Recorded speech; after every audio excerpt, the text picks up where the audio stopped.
Hi friends, I'm in my favorite spot right now. I'm reading to you. And there's a speaker behind me. His name is Callan. Alright, I told you that I was going to leave up or catch up where we left off yesterday. Remember I said I got cut off right at 15 minutes and I didn't finish this chapter? So here we go. I looked to see if Ivan's fingers were moving. Nothing. Hold on, Ivan, I yell. Nothing. Sometimes nothing is the worst sound in the world. Ruby lets out a little elephant cry, and then I realized maybe that's the worst sound in the world. CPR. The wind dies down to whisper as if the world is holding its breath along with the rest of us. Do you have any vets standing by? Asked Officer Williams as two more ambulance screeched to a halt. Yes, Maya nods. Not sure when they'll get here, though. Officer Williams waves down an ambulance crew member. You ever give CPR to a gorilla? Primate's a primate, I guess, he says, but it doesn't look too sure. What's going on? We're waiting on equipment, but we're stretched pretty thin. Lots of structural damage on the north side of the town, says Officer Williams. They're going to get a chain on that last beam. Try to pull it free with one of the cars. Somebody under there? Gorilla, we think. Not sure what else, or who else. I look at all the cement, all the wood and metal. Nobody could survive that, not even a silverback gorilla with the strength of 8 men, and yet Ivan's fingers moved. And then they didn't. Several minutes pass, the rain slows a bit, along with the wind.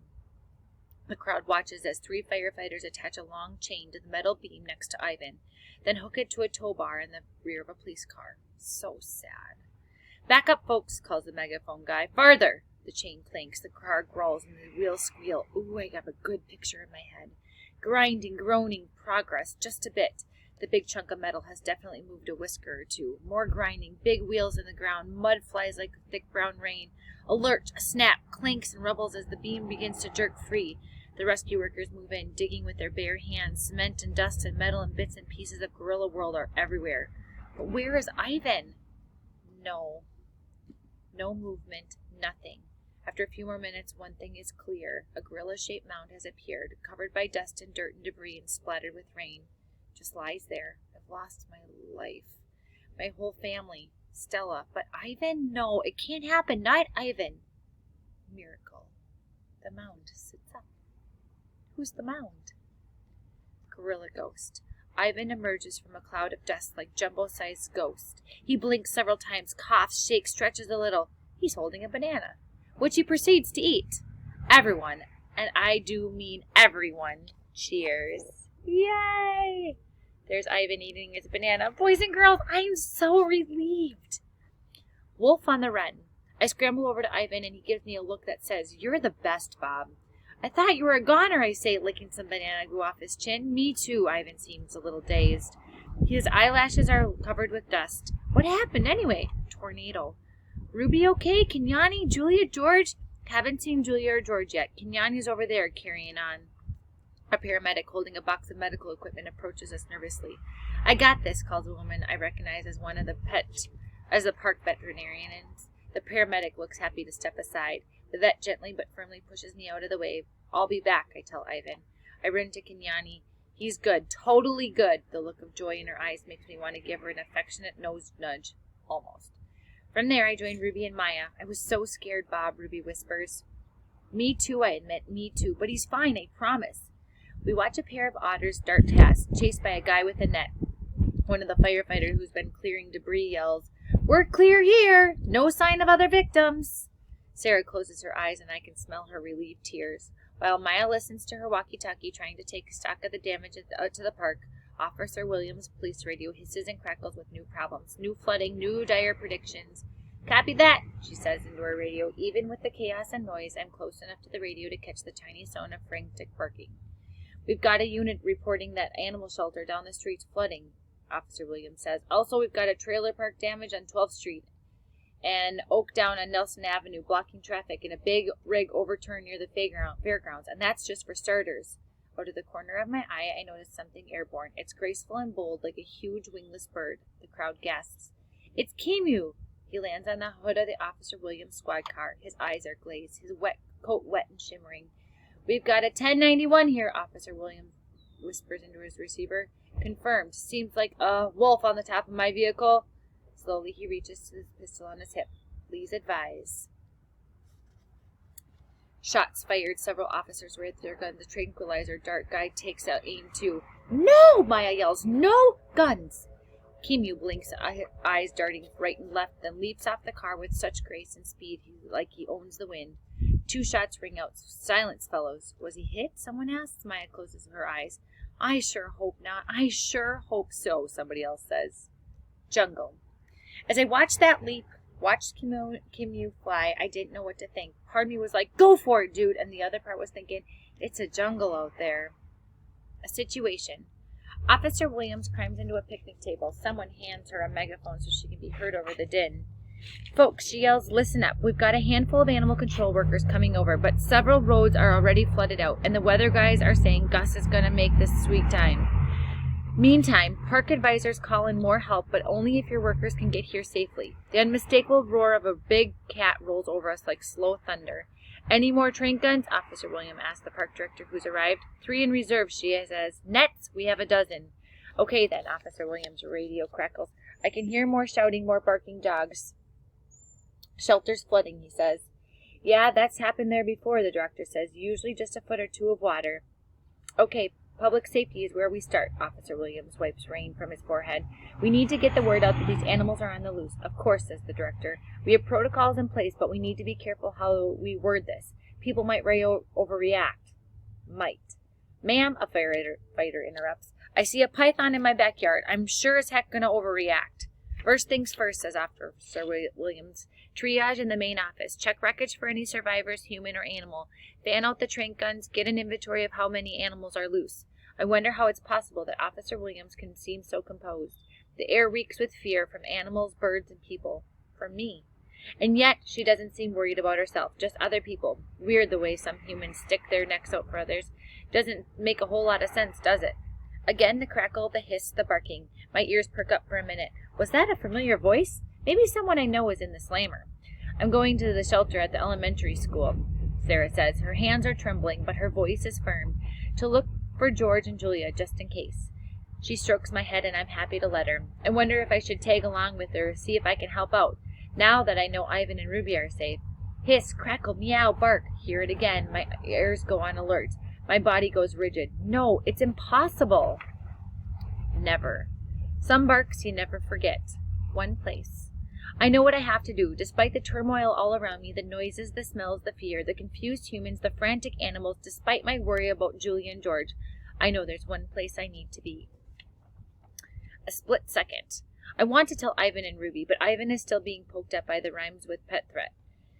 Although, come to think of it, she doesn't seem like much of a threat. I'm in a movie, she'd be one of the good guys. To my annoyance, Sarah picks me up. I hate being picked up, unless it's my idea. Then it's totally cool. Maya, she says, you let me know first sign of George and Julia, okay? Promise, says Maya, and she places her hands on Sarah's shoulders. Humans always with touching, although I kind of get it under the circumstances. You can't take Bob to the school shelter. You're not allowed any more pets, Maya points out. And the animal shelter's flooding, it sounds like. We don't leave him here. I'll put him in my office. He'll be safe. No way is that on my agenda, Sarah nods. Good idea. She starts to hand me over, but hesitates when she realizes Maya still has a meerkat wrapped around her neck. It's just a split second, but a split second is all it takes to escape when you're Bob, untamed and undaunted. He's on the loose, boys and girls. On my way. Bob! Sarah cries. Grab that dog, Maya yells. I spent a good part of my life running from a certain guy named Mac, and I still have my moves. I twist and spin and dip, and before you can say, yes, sirree, Bob, they've given up. I backtrack, slip under a bench, and make my way to Ruby. Ruby, I whisper, I gotta go. Something's important's come up. You and Ivan see if I can find Julia and George. I want to come, Ruby says, stomping her right foot in front of a huge puddle. You need to keep an eye on Ivan, I say. Make sure Kenyani doesn't drive him loco with her sobbing. I'll be back before you know it. I don't wait for an answer. I'm off to the wild, into the world filled with wind and water, with wolves and alligators, with a voice that could rip my heart in two. And here are the streets, and they're saying that they're flooded and everything, so this is what the streets are looking like. It's chapter 3, or section 3 of this book. Looking. Ivan used to ask me what I did when I was hanging out in eggs at 8 Big Top Mall and Video Arcade. Wasn't like the rest of the animals caged and trapped. I told him I was scrounging for food, and he never questioned it. When you think about it, though, where's a better place to find food than the floor of a mall at the end of a day? Yeah, I wasn't looking for food. I was looking for her. For Boss. What if? At first, I didn't want to admit to myself. You know how it is when you wish for something so bad you're afraid to say it out loud, because what if it never happens? It was like that. I knew the odds were crazy long. I knew I was nuts, and yet I went out day after day searching for her. 6. There'd been 6 of us in the litter, so why was I the only one looking for her? Because it was her bark that I'd heard. After the box landed, even after the truck roared past, I heard it. A whimper, bark, howl, cry, something I've never heard since. She survived, at least at first. I survived. The rest of them didn't. Relieved. And what did I do when I heard the bark? Did I run toward it? Did I try to find her to save her? No. It was just a few weeks old, helpless, useless. The cries stopped almost as soon as they'd started, and you know what? Part of me was relieved. I didn't want to have to go back onto the highway. I couldn't bear wanting to rescue her and not knowing how. I didn't want to see her die, but mostly I was afraid. Coward. I was afraid, a coward. There's a certain freedom that comes with owning your faults. The wind. Every day I went looking for Boss, up and down that same barren stretch of highway. Sometimes I'd catch a hint of something hopeful on the air and think it was my sister's scent. I'd be certain the breeze had brought me her voice, like an invisible gift. The wind can easily mess with your head. Enough. After a while I stopped going to the highway, stopped looking. It was a relief to give up. I had enough to worry about. My paddles.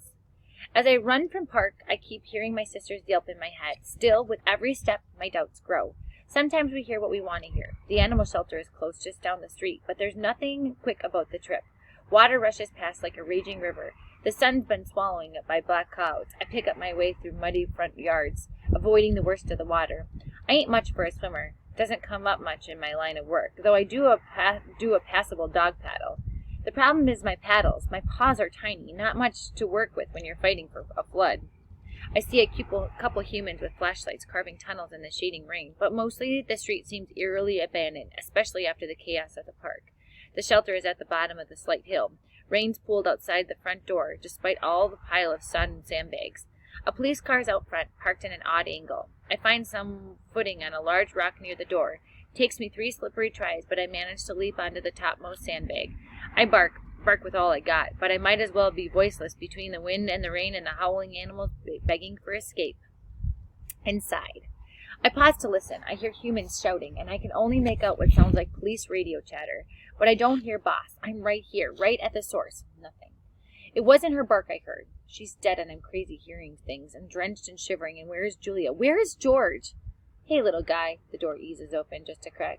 Every bone in my body, every smart part of my doggy brain says, run! This is an animal shelter, a flooding one, apparently. My sister isn't here, and I still have to find George and Julia. The door moves. The loop comes down around my neck as fast as the moment I don't know what it is. It's like a cowboy's lasso, the kind in Western movies I used to watch with Ivan, but this lasso is at the end of a long metal handle. And at the end of the long metal handle is a man. Stay calm, buddy. The man eases me gently but firmly off the sandbags and through the door. I'm inside the Bow Wow Big House. The Hound Pound. The Pet Pokey. Oops. He is feeling nervous. All right. The Return of Snickers. I won't finish this chapter, but I'll read until our time is up. The man pulls me along with his lasso. I decide not to argue. We enter a small room stacked with animal-filled metal cages, and I'm assaulted by howls and hisses. The cold water on the floor sloshes as we walk, just skimming my belly. As bad as my smeller is, I instantly pick up on the one distinctive odor. It's like the world's most perfume, the kind old ladies emit, the kind people spray on their dogs to camouflage their lovely dog stink, the kind Snickers wears. I catch a glimpse of her in an upper cage, bedraggled, bow in her droopy hair. Snick, baby, face meeting you, I say. You look good behind bars. Harebrained, she replies. Hey, calls a rabbit 2 cages down. What's your language?